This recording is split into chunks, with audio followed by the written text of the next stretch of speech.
Hi everyone, I'm Crystal. I'm a registered dietitian nutritionist, and today I want to chat with you about emotional eating. It probably comes as no surprise that during this difficult time during the pandemic, more and more of my patients are telling me that they find themselves reaching for food, not necessarily because they're hungry, but to cope with some uncomfortable feelings that they may be going through or experiencing. So what I want to do today is really provide you with some information, tools, tips, resources, things that hopefully you can use if you are struggling with using food more often during this time in general to cope with some difficult emotions and with how you're feeling. So let's get started.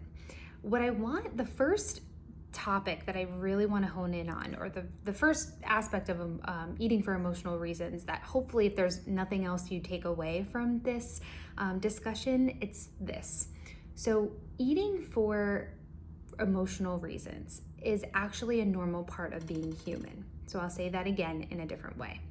If you find yourself eating for reasons other than hunger, specifically to cope with emotions, whether it's feeling bored or anxious or down or depressed or excited, whatever it might be, that is just a normal part of being on this planet as a human being. So you're not broken, you don't need fixing, there's nothing wrong with you, you are human. That being said, if we're constantly using food to cope with emotions and to distract us from our feelings and, not taking a deeper look into what we're feeling and are there other ways that we can cope, filling our toolbox with other tools that are going to help us cope with some of these more difficult feelings. And that's where we can run into issues if we're constantly using food. So we want to try and find this balance. So we know that food has emotional associations, right? Food is love, it's comfort. We're going to talk a little bit about comfort foods in a moment. It's used to celebrate, it's used to nurture family and friends. We know cultures and religions use food as a symbolic custom. Food is so much more than just its nutritional content, okay? Food is so much more, and it should be enjoyed and cherished. It is one of the pleasures of just being alive. With that being said, each time food is used to heal pain or for comfort or for an emotional reason, the emotional bond can strengthen between food and the emotion. So, what are some reasons that some emotional triggers of why we might find ourselves eating for emotional reasons? So, one is just for pleasure. Food is pleasure. Again, food is one of the gifts of existence. We all deserve to enjoy food. Another reason is comfort, a very common experience, eating just for comfort. Now, we know that even the thought of some of your own personal comfort foods can even evoke certain feelings. For example, like whenever I hear comfort food, I think of just like a warm bowl of chicken noodle soup on a really cold winter day. There's so many, we all have very unique comfort foods and different feelings those might bring or feelings that the food might make us feel, even just thinking about those comfort foods. And it's normal to have comfort foods.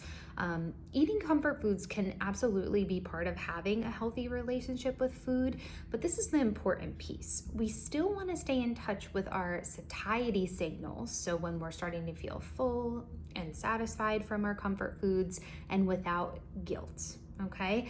If you eat any food, but specifically now we're talking about comfort foods for comfort. If you start to feel guilty afterwards, that's a good sign that some more work needs to be done in that area.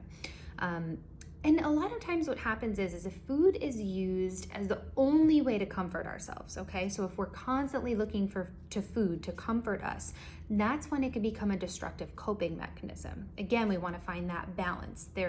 We have the black, sort of the black and white, the extremes of using it in an extreme way, always using it to cope, versus maybe using it in a more healthy way, occasionally to cope with emotions. We also know, aside from just pleasure, from using food for comfort, we can use food just to distract us, just distract us from feelings that we don't want to experience. The issue with this could be, again, if we're constantly using food to distract us, it can block our ability to detect our intuitive signals, and it could really prevent us from taking care of our true underlying needs if we're constantly using food to distract ourselves. It probably comes as no surprise as we also use food as a way to cope with boredom and procrastination, wanting to put things off. So using food to put off doing more mundane work. I always think about like kids coming home from school and having a snack even though they might not be hungry, but they just want to put off doing their homework, as an example of that. We use food as a way for sometimes as like a reward to reward ourselves, or as like bribery, using food as a motivator. And reward eating can be self-perpetuating. So there's always going to be something we can, if you have this tendency to use food as a reward, there's always something we can find as a reward. So we want to find other ways to reward ourselves. Also, we use food for just excitement. Food is exciting. I bet we all can think about a time we got excited about food, which again is completely normal. But if we're always using food to add excitement to our life when our life seems dull, that's where we might run into some challenges with food, our relationship to food, with how we feel. We use food to soothe as well. So food can provide a very soothing power to soothe us from really uncomfortable feelings. Food is love, so food can definitely be connected to the feeling of being loved. I always think of families in this case, like your grandmother or mom or family member making something for you that they know you really like, to show their love and appreciation. We use food to cope with frustration, anger, rage. For some people, even that physical act of biting and chewing can actually serve as literally a way to release feelings. So that's a real thing, using food to cope with rage, frustration, anger. Also, another way we use food is to cope with stress. So it's very common, again, I bet we all can identify with this at some point, using food to cope with stress. So what tends to happen is a lot of times the stress becomes one more reason to, I'm gonna hopefully do another one of these on dieting, but just the process of dieting can actually cause a lot of stress, which can lead to stress eating. So I'm not going to get too sidetracked with talking about dieting and the dangers of dieting, but that's actually one of the dangers of being on a restrictive way of eating or a diet, is that it could actually make you more prone to eating for emotional reasons, such as stress, because dieting causes a lot of stress. But again, we really want to have other tools in our toolbox to cope with things such as stress, because if we're always using food to cope with stress, we're going to run into some challenges and we're probably not going to feel very good.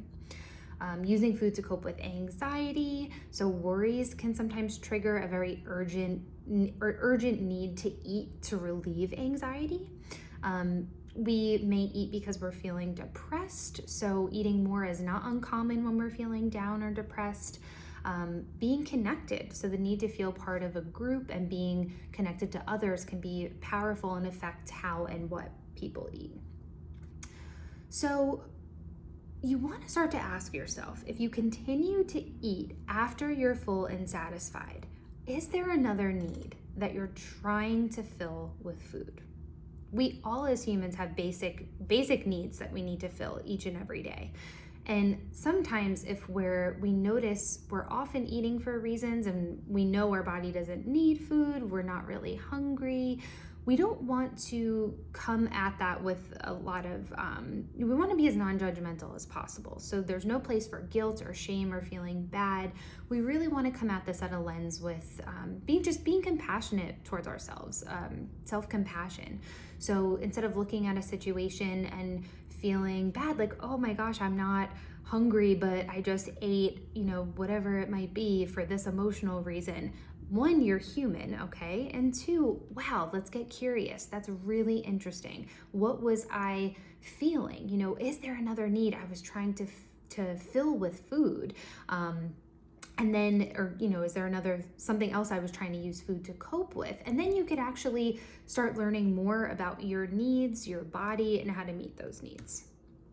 So what I want to do now is talk about some key things that you can do if you find that you're using food to cope with some emotions, maybe some of the emotions we talked about already. So tip number 1, ask yourself if you're actually hungry. Okay. And sometimes it can be hard to know if you're actually hungry. That's something I work with my patients a lot to help them tune into their individual hunger cues and help them learn of the way their body is telling them it needs fuel, because we're all different. But first, ask yourself if you're hungry. If you're hungry, you want to eat something. Okay. You just go eat something. If you're not hungry, then you're going to proceed to ask yourself, what am I feeling? So try and dig a little bit deeper. Even if you end up eating, even if you end up eating and you're not hungry, that's okay. You're human. That's going to happen. But the more we can take a little pause, and even if it's a couple seconds, a couple minutes, a 5-minute pause, set a timer on your phone, whatever it might be, just try and think about how am I feeling? And you might not be able to identify how you're feeling, and that's okay. Just taking that pause is actually progress made, because there's probably times that you would just reach for the food and not even consciously think or take that pause. So you can write out your feelings, call a friend, talk to your therapist about it, sit with your feelings, whatever serves you. And then think about, what do you need? So how am I feeling? I'm not hungry. Okay, how am I feeling? What do I need? Is there an emotional or a physical unmet need? So think about that. If you do realize wow, I actually need sleep. I'm just really tired. Maybe that's why I'm having certain food cravings, or I'm turning to food for energy. Then you might want to consider about how can you meet that need of sleep, right? Because the food's not going to fix some of these emotional and physical needs. Even if you end up eating because you're tired, you're still lacking in sleep. That issue is not gonna go away. We got to address it. So that's important to keep in mind too. Using food for some of these, using food to help us meet other needs is actually not going to help us meet those other needs. Food isn't going to fix the issue that's going on. So ask yourself, am I hungry? What am I feeling? What do I need? And then last but not least, speaking up, and if there's someone that you could talk to about this or ask for help. A lot of us take on a lot on our plates, and I think of my just a situation that comes up a lot is just literally taking on too much in your life, where there's just a lot going on. You find you're using food for reasons other than hunger, and you might need to start to, maybe a need is just really setting more boundaries in your daily life. So meeting your needs aside from using food. Some other tips: seeking nurturance, feeling comfort so that food doesn't become the only way that we're comforting ourselves, dealing with our feelings. Then once we're actually dealing with our feelings, and this is where the help of a therapist can be this is where a therapist can come in. And so the need to push feelings down with food will diminish once we're actually coping with our feelings. And then finding a different distraction. So food isn't the only way to take a break from your feelings. Going for a walk, journaling, cooking, there's so many different things we can do. I personally taking care of my plants is a really nice distraction. If you know me, I have a lot of plants. So just finding other things to do that, maybe involve food in a different way, or don't involve food at all. Again, really trying to have more tools in that toolbox.